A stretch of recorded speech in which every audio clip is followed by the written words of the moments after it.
8 mars, le monde entier célèbre la femme aujourd'hui. Fidèles téléspectateurs, bonsoir. Bienvenue dans cette édition. Le Mali, à l'instar de la communauté internationale, a célébré ce jeudi 8 mars la journée internationale de la femme dans la salle des banquets du palais de Koulouba sous la haute présidence de son Excellence Ibrahim Boubacar Keïta, président de la République. C'était en présence des membres du gouvernement, du représentant spécial des Nations Unies, des organisations féminines et des partenaires du Mali. Le thème de cette année est la femme, médiatrice pour la reconstruction de la cohésion sociale dans l'espace du G5 Sahel. Je vous propose d'écouter Madame le ministre de la Promotion de la Femme, de l'Enfant et de la Famille lors de la cérémonie d'ouverture de cette journée dédiée aux femmes du monde entier. Elle est au micro de Sadio Sidibé et Ibrahim Koulibaly. En cette journée particulière du 8 mars 2008, l'honneur me revient de prendre la parole pour la commémoration de la 24e édition de la Journée internationale de la femme. Dans la salle des banquets de la présidence de la République, ce haut lieu est très significatif pour nous. En cette circonstance, je voudrais tout d'abord remercier son Excellence El Hadj Ibrahim Boubacar Keïta, président de la République, chef de l'État qui rehausse cette cérémonie de sa présence et nous démontre à nouveau toute l'importance qu'il accorde à la promotion de la femme. Excellence, Monsieur le Président de la République, honorables invités, la communauté internationale célèbre cette année la 31e édition sous le thème « L'heure est venue, les activistes rurales et urbaines transforment la vie des femmes ». Un thème qui rappelle encore une fois la nécessité de renforcer les actions en faveur des femmes rurales afin d'assurer leur autonomisation économique. La journée du 8 mars permet avant tout de donner un espace visible aux réalités souvent douloureuses des conditions de vie des femmes, surtout celles vivant à la base. Au niveau national, le thème choisi constitue une préoccupation de l'heure, à savoir la femme médiatrice dans la reconstruction de la cohésion sociale dans l'espace du G5 Sahel. Dans le cadre des festivités de la Journée mondiale dédiée aux femmes, le réseau des femmes médecins du Mali a organisé une journée de consultation gratuite. Le lancement de cette action hautement humanitaire a eu lieu ce matin au centre de santé communautaire de Daoudabougou, en commune 5 du district de Bamako. Abdul Karim Sako, Draman Mali.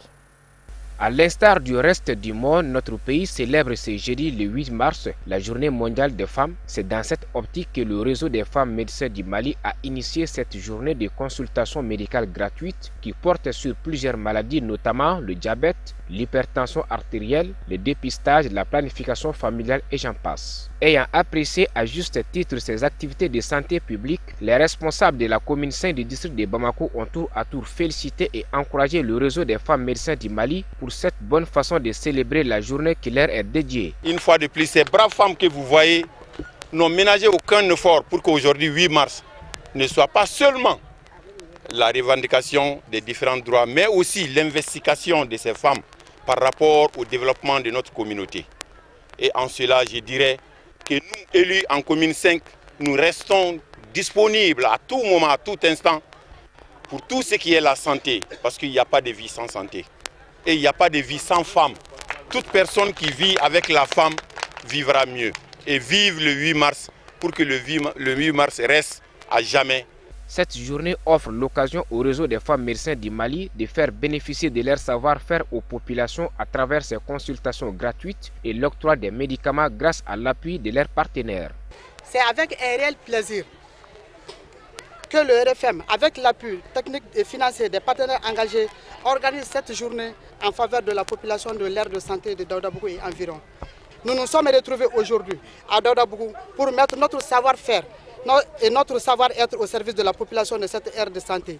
Cette journée m'offre l'heureuse occasion de remercier l'ensemble de nos partenaires qui sont la Première Dame, le ministère de la Santé, Sanou Assurance, Sounou Assurance, Pharmadenk, OMS, DNS, DRS, Canam, Deng Pharma, tous les médecins libéraux, l'ordre des médecins, l'ordre des pharmaciens, l'association des femmes pharmaciennes, la cinéma, toutes les associations professionnelles de la santé nous ont appuyés par rapport à ça. Sans oublier santé, diabète et santé environnement. C'est le lieu ici de féliciter le réseau au nom du directeur national de la santé. Et j'en suis convaincu que cette activité contribuera à améliorer l'état de santé de la population de la commune 5 en particulier et du district de Bamako en général. Au nom du directeur national de la santé, je déclare lancer les activités de santé publique à l'occasion du 8 mars organisées par le réseau des femmes médecins du Mali. Je vous remercie. Les bénéficiaires de ces consultations n'ont pas caché leur satisfaction pour l'initiative du réseau des femmes médecins du Mali, pour qui ils ont formulé des prières. Bonne fête donc à toutes les femmes et vivement le prochain 8 mars. Le ministre de la Jeunesse, porte-parole du gouvernement, a tenu son traditionnel briefing comme chaque mercredi au centre d'information gouvernementale. Monsieur Amadou Koïta a fait le point avec la presse des grandes décisions prises lors du dernier Conseil des ministres qui s'est réuni en session ordinaire dans sa salle de délibération au palais de Koulouba sous la présidence du président de la République, Ibrahim Boubacar Keïta. Amadou Kamara Samba Traoré. Au cours de ce briefing hebdomadaire, le ministre porte-parole du gouvernement, M. Amadou Koïta, a informé les hommes des médias qu'après examen des points inscrits à l'ordre du jour, le Conseil des ministres a adopté des projets de textes, des mesures législatives et réglementaires. Face au risque de blanchiment de capitaux et de financement du terrorisme, le gouvernement du Mali avait approuvé des mesures législatives et réglementaires. Il s'agit surtout des lois portant respectivement sur la répression du terrorisme, la lutte contre le blanchiment des capitaux et le financement du terrorisme. Nous sommes dans la sous-région. Ce projet de texte s'inscrit également pour transposer les recommandations du GAFI, qui est le groupe d'action financière. Donc c'est pour renforcer l'arsenal juridique existant afin de pouvoir mieux lutter contre le blanchiment des capitaux et le financement du terrorisme.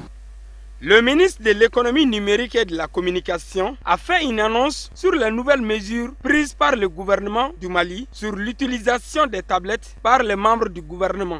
Le e-conseil sert à quoi? C'est de tenir dorénavant nos conseils des ministres avec zéro papier.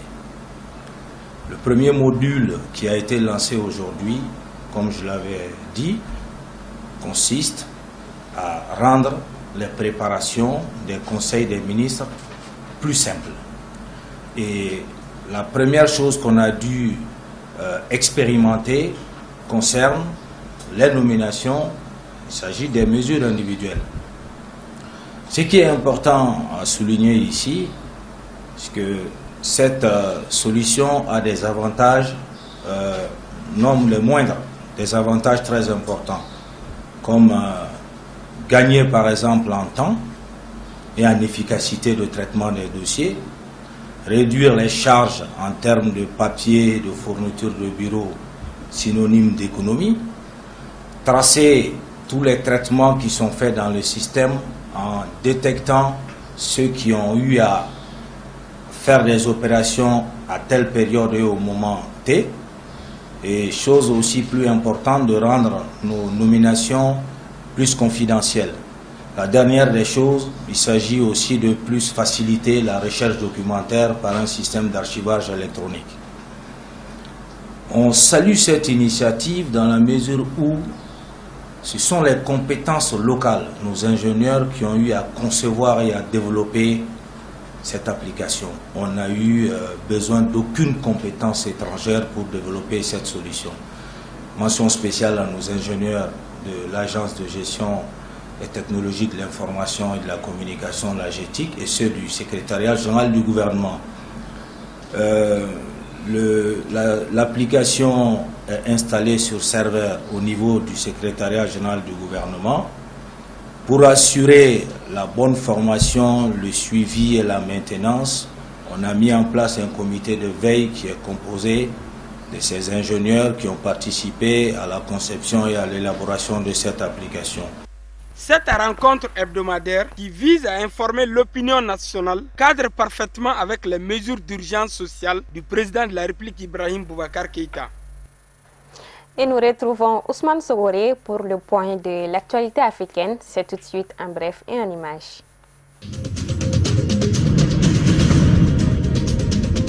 Au Tchad, cela fait 6 semaines que les travailleurs du secteur public sont en grève pour protester contre les mesures d'austérité décidées par le gouvernement pour faire face à la crise financière que traverse le pays. Des mesures qui se sont traduites notamment par des coupes sur les salaires. Il y a une semaine, le chef de l'État Idriss Déby a rencontré les syndicats pour les exhorter à reprendre le travail sans succès. Depuis 2 jours, ce sont les membres de son cabinet qui ont pris la relève. Les syndicats, pour leur part, ont rappelé la même revendication qu'ils réclament depuis plusieurs semaines. Au Burkina Faso, les 8 militaires des forces armées burkinabè tués dans les attaques terroristes de Ouagadougou du 2 mars dernier ont été inhumés au cimetière militaire de Gouguin ce mercredi. Ils ont été décorés à titre posthume de la médaille d'honneur militaire. La cérémonie s'est déroulée devant un grand public venu rendre un dernier hommage aux soldats tombés dans l'attaque revendiquée par le groupe de soutien à l'islam et aux musulmans liés à Al-Qaïda.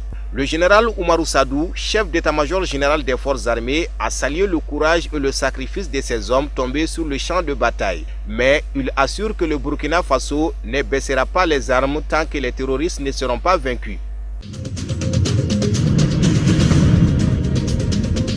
Vêtus de blanc couleur de deuil et portant pour certaines un foulard rouge sur la tête pour marquer leur détermination, les manifestantes estimées de 5 000 à 10 000 ont défilé sur environ 3 km dans la capitale guinéenne.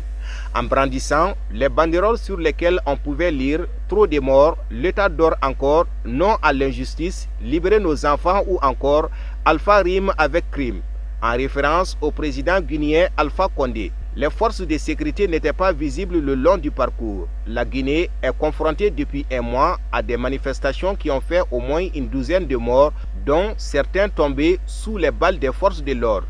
Ces manifestations sont liées aux élections locales du 4 février, remportées par le parti du président Alpha Condé, mais dont les résultats sont contestés par l'UFDG. Élu maire de Dakar en 2009 face à la liste du parti d'Abdoulaye Wade, réélu en 2014 cette fois-ci à la liste de Macky Sall, Khalifa Ababakar Sall se mêlait de très loin à la vie agitée du landerneau politique sénégalais. Inclassable, imprévisible, au risque parfois de paraître indécis, Khalifa Sall n'était ni franchement un soutien du régime élu en 2012, ni un opposant déclaré. Mais la carrière de cet homme politique au mérite vanté par ses pairs de l'Association internationale des maires francophones a basculé. Accusé de détournement des deniers publics et de divers autres délits suite à un audit de l'inspection générale de l'État dans les comptes de la mairie de Dakar. Khalifa Sall dort à la prison de Rebès à Dakar au terme de son procès dont le libéré doit être rendu le 30 mars. Le procureur a requis contre lui 7 ans d'emprisonnement.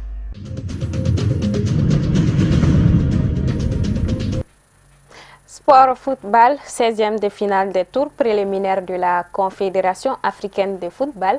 Le Djoliba AC a battu l'APR FC du Rwanda par un score de 1-0. C'était le jeudi 7 mars 2018 au stade Modibo Keïta. Issouf Koulibaly, Draman Mali. Unique représentant malien en compétition africaine, le Djoliba AC, vêtu en rouge, était face à l'APR FC du Rwanda, vêtu en blanc. Dès la première période, les rouges de Heramakonon affichent leur ambition et prennent le jeu à leur compte. Contre le coup du jeu et sous aucune pression, le portier rwandais Yves Kemeyi commet une faute technique suivie d'une irrégularité sur Cheikh Nyang et offre un pénalty aux rouges du Djoliba AC à la 13e minute. Cependant, le portier coupable rectifie son tir et esquive la balle du capitaine Seydou Diallo en touche. Décidés à ne pas stomper la pression, les rouges privent les porteurs d'uniforme rwandais du but sans pouvoir tromper leur vigilance. Cette maladresse s'illustre à la 27e minute par Cheikh Nyang qui se présente tout seul dans la surface de réparation sans pouvoir se mettre en évidence. 0-0, c'est le score à la mi-temps.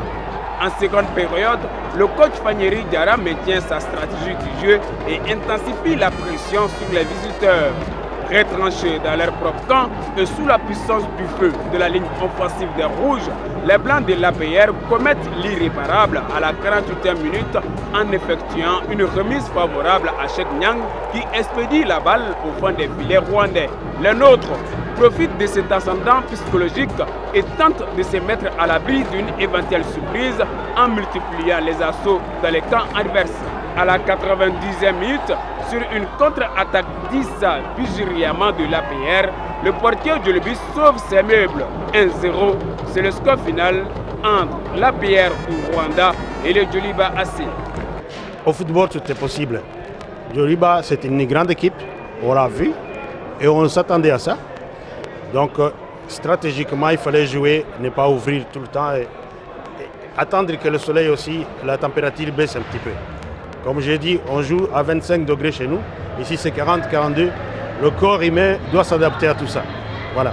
Je dis, ce sont des joueurs qui ont l'expérience, qui ont l'avantage d'être grands et qui jouent au ballon. Hein. Ça joue au ballon, ils savent ce qu'ils sont en train de faire sur le terrain. Voilà. C'est avec respect qu'on a vu cette équipe. Tout est possible. Le football, il faut attendre le sifflet, le coup de sifflet. 90e minute. Voilà, il y a moyen de jouer. Ce qui était important pour moi aujourd'hui, c'était de ne pas prendre de buts. Je n'ai pas pris de buts. Et nous avons joué une mi-temps et la deuxième mi-temps, nous la jouerons au Rwanda. Nous sommes à un niveau où il n'y a plus de facilité. C'est à nous maintenant de savoir ce qui nous attend à Kigali et jouer en conséquence. Et comme je l'ai dit, nous sommes dans une situation telle que nous devons faire face à ce qui vient devant nous. Nous l'avons fait. L'important ici c'était de gagner, nous avons gagné et nous allons nous préparer pour le match retour. Depuis le début du tournoi africain Coupe CAF et Ligue des Champions, c'est la première fois qu'un club malien enregistre une victoire à domicile. Le Djoliba AC devra jalousement préserver ses acquis le samedi prochain à Kigali s'il veut se qualifier pour les phases de poules et dans la foulée permet ainsi au Mali d'aligner 4 clubs l'année prochaine. Voilà, c'est ce qui met fin à cette édition. Merci de l'avoir suivi. Une fois de plus, bonne fête à toutes les femmes. Bonsoir à tous.